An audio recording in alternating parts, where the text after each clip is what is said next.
mga kailongga, gawa tayo ng marmalade. Ito, fresh from the farm. Mamitas tayo kasi ang dami ng hinog ng kumquat. Dalawa lang naman ang puno niyan. Ang dami na. Kaya naisipan kong gumawa ng kumquat marmalade. Siyempre, para fresh, pitasin natin mula sa puno.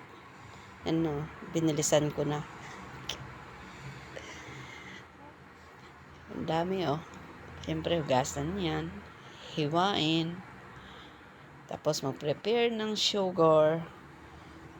Nilagyan ko ng cinnamon stick. Cardamom. Para may tasty siya. Siyempre, may orange juice. Tapos, lemon juice. After mapakuluan yung sugar ng 5 minutes, I add the kumquat. Then, pakuluan lang siya ng pakuluan. I leave it for 15 to 20 minutes. Ayan na siya.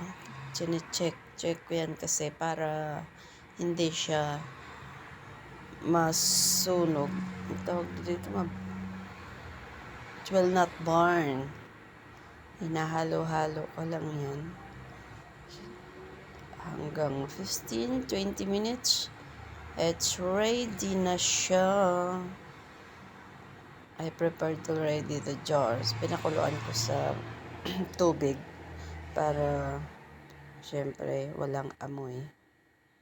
Yan na, ready na siya. Lagay ko na siya sa jars na pinakuluan ko. Then, maybe half kilo. 800 grams, 800 grams of kumquat.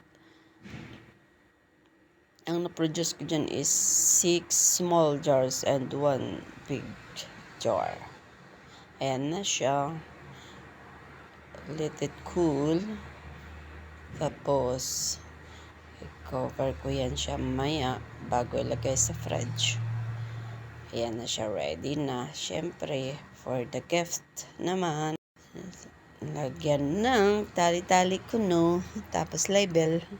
Siyempre, para mabigyan lahat ng neighbors. Thanks for watching!